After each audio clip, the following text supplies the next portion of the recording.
Thank you very much for staying with us. Now, this is obviously a different kind of sports bulletin that I'm going to be bringing to you. Now, the last few weeks have been a reminder of how much race remains a factor in local sport. It took one Proteas player's support for the Black Lives Matter movement to expose the racial divisions that still exist in sports fields and boardrooms even. Joining me to discuss local sport and its race dynamics is an esteemed panel of journalists. Our very own sports editor, Vata Ngobeni, is part of today's Big Five. Now, of course, if you did catch the interview with Lonabo Tsotobe last night, you would have heard him mention the Big Five in South African cricket. I'm not alone with Vata here. We also have Lungani Zama, Liam Del Carme, as well as Stuart Hess to just break down everything that essentially has been happening in South African sport. Of course, we've seen Lungani supporting Black Lives Matter. We've seen the likes of Alvira Peterson coming out and sharing their lived experiences. Of course, the interview with Lonabo Tsotobe yesterday, which unraveled quite a lot that's been happening in the sport. But Vata, thank you very much for joining me. Now, Lonabo, of course, mentioned, without mincing his words last night, that there is racism in South African cricket. And we've had, talks of racism in South African rugby as well, even with the number of black talent that we've seen, our very own black captain who went on to become the first to win the World Cup. But is it safe to say that there is? Is there any racism? Or is that, is Lonabo Tsotobe's call far from the truth? Morena, I'll be delusional to say there is no racism in South African sport. I think South African sport is part of South African society. And if we say that there's no racism, we are completely in denial. We live in cuckoo land. The fact of the matter is that there is racism in South African sport. There is racism in South African society. What is important is that we need to confront it now. I think the time has come, and thankfully for guys like Lungani, who is within the system and has got a long way to go, within cricket. It took him to stand up, and after he stood up, we saw a slew of former players, coaches. It's moved on now to rugby, and I've got no doubt, Morena, it's going to move on to other sporting codes as well. Cricket is not isolated when it comes to this race issue. This race issue transcends every single sporting code within this country. It's a sad shame, Morena, that in this day and age, today, in 2020, we're still counting the number of black players. We're still counting the number of black coaches, which don't exist. And I'll speak mainly on the rugby issue because that's what I've covered for the better part of 18 years. And you go and you look for black administrators. They're few and far between. And when you do find them, Morena, unfortunately, a lot of them are not singing from the same hymn book that the sportsmen and women of this country would want, and South Africa as a broader society. Because this thing of transformation, Morena, whether we like it or not, it's here to live with us in South Africa. It's not a creation of post-democratic South Africa. This has been part of South African society, part of South African sport. From the first time Boros, in the late 1800s, went, with the first team to England, already then we established that politics, will meddle into sport, and the fact that race will be the determining factor to whether people can don the green and gold of this country. I want to bring in Lungani Zama now. He is, of course, one of the esteemed scribes in this country. Lungani, thank you very much for joining us, and a good afternoon to you. Now, to the naked eye, there seems to have been some progress made where South African sport is concerned, particularly cricket and rugby, where the matter of transformation, as Vata says, it is here to stay with us. But, that is to the naked eye. Is there any transformation that has been made here? We are hearing cries from some prominent figures in cricket in the last couple of days, but we've heard it from rugby stars as well. I want to springing to mind would be Ashwin Willemse. Has there been any transformation? Is it happening at the pace that it should be? Why are we still, the five of us, sitting here today still talking about this?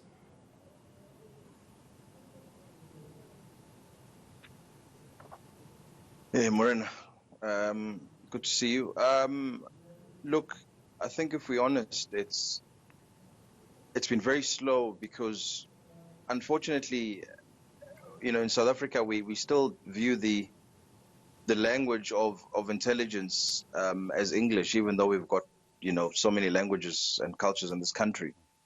And I think a lot of very astute sporting minds have been turned away purely on the premise of the fact that they don't speak English the right way, that they don't sound intelligent, regardless of what they may know from a sporting sphere. So, I consider myself lucky that my parents were able to put me in a school where, so to speak, my English could be polished.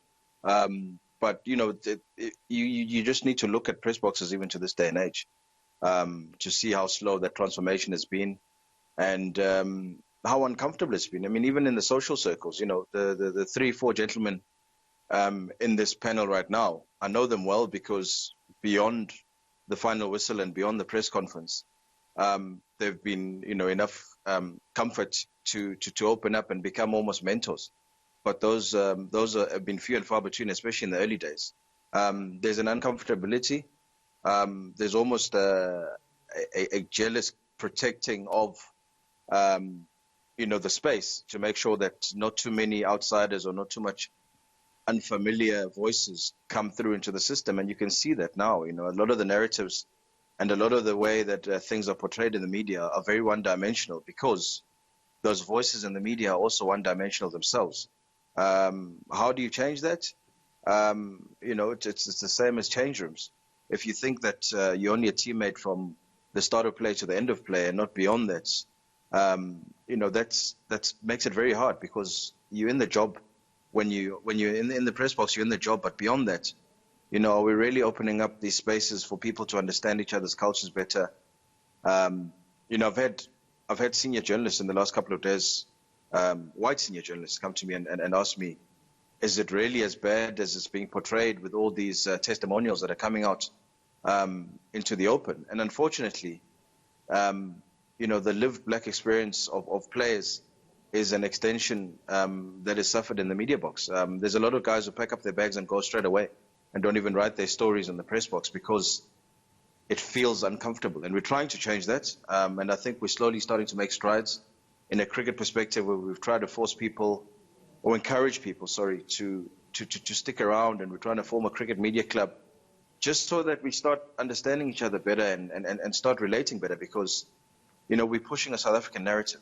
And that can never be only seen from one dimension. It's a South African narrative, and a lot of the players and the stories that are coming forth now are easily understood by people who've walked in the path of these same players. The Makai and Tini revelations, the Lungani Zama story, Andile Pehluwayo. If you know these personal stories and you can identify them because you walk those footsteps yourself, you're in a far better position to tell them. So it's still a long, long road ahead. And it's unfortunate that it's taken this long, but maybe, on the back of this, not just black lives will matter, but black voices as well will start mattering. Liam, I want to bring you into this off the back of what Lungani is saying and ask, what are you guys saying in the newsrooms when an instruction is given to you as a journalist on the kind of angle perhaps you should come back from a story with? How you should paint a certain situation. I mean, there will always be scandals that come out of certain, instances or certain scenarios or certain camps even. Let me even take it directly to, camps that our national teams go on, and you would have been part of those camps with them, and you will know of the story because somebody would have, spilled the beans to you, and perhaps you would have told your editor about what would have happened, and they give you a certain instruction as to how you work that story. What are you saying to your boss, who we would say is your white boss, and your white colleagues, who now, some of them clearly don't know how bad the situation is for black journos and black athletes? What are we as black journalists doing about the situation?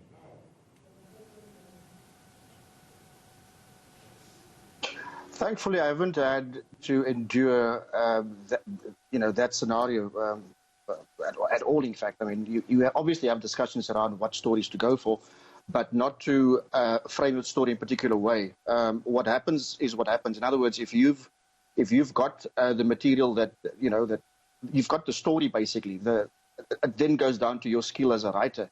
I haven't had situations where I've had to sit down with an editor, or there is an instruction that the story should be written in a particular way.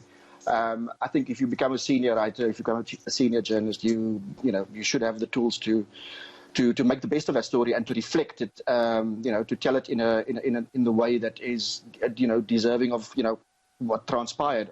So I haven't had situations where, an editor or a sports editor has barked on an instruction that a story should change or an angle should change.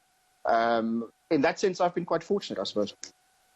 Stuart, I want to bring you in, and I want to look at something that tackles yesterday's match and everything that happened in the lead up to yesterday's match, the Solidarity Cup, and obviously moving away from what it was about, which was, the fundraising and celebrating Tata Mandela. But leading up to it, the captaincy situation where the kites are concerned, where Quinton de Kock was not available, and therefore Hendrik Klaasen was handed the reins. But in the wake of the storm that we're now speaking about, that captaincy was then taken from Hendrik Klaasen and handed to Riese Hendricks. And CSA did not shy away from saying that they're doing this because they want to be seen as though they're walking their talk about supporting black lives. But a lot of people, and I'm very active on social media, and I will see a lot of people saying that seems quite performative. Why do they have to go to those lengths to prove to South Africa that perhaps they're not racist? I mean, why does it need them taking, reversing a decision that they clearly thought about and doing so because they want to be seen as though they're supporting a particular movement? Just your thoughts on the lead up and that decision around the captaincy and what is seemingly a performative gesture from CSA. I just thought it was most unfortunate, and just from the player himself in Riese Hendricks was somebody that has had some difficulties in the last year with after being left out of the World Cup squad. Last year, I spoke to him about it, and his own words were he was in a very dark place. And I think it's incredibly unfair on him that this has happened now, that it seems as if he has been, or I don't think it seems, I think it is, the fact that he was used as a bit of, for window dressing purposes, because Cricket South Africa only latched on very late to the atmosphere that had exploded around the sport. In South Africa in the last week and a half after Lungi and Gidi had spoken up. And it sort of reflects it reflects very badly on Cricket South Africa and how they've completely misunderstood the atmosphere around what the players have been talking about. And, I'm hoping that as this starts to unfold more and more, that people, as Vata said earlier, people have conversations where they really confront one another, they really listen to each other, they try and gain an understanding, because there is an opportunity here for Cricket South Africa, which I think they've ignored for 20-odd years, to really forge ahead and to make the sport more inclusive, because while they have said it for 25 years, it clearly hasn't. It's all been a facade. And the incidents with Riese Hendricks last week, prove that again. Stuart Hess, thank you very much, though, to all my guests for joining this discussion. Of course, this is not a discussion that's going to be isolated and is not going to be had, at least we hope, just for this particular period where we find ourselves in this racial storm. It's something that will continuously happen, and hopefully, there'll be a lot of more lived experiences that we are speaking about and that are being shared by the black athletes, and not just black cricketers or black rugby players, but black athletes around the country, who do have, lived experiences and grievances that they really do want to express, that we're hoping such platforms allow them to go out and open that. Of course, Simnikiwe Xabanisa, who is a resident analyst on Saturday and Sunday Sport, has just joined us, of course, but we will be coming back just now. Stay with us.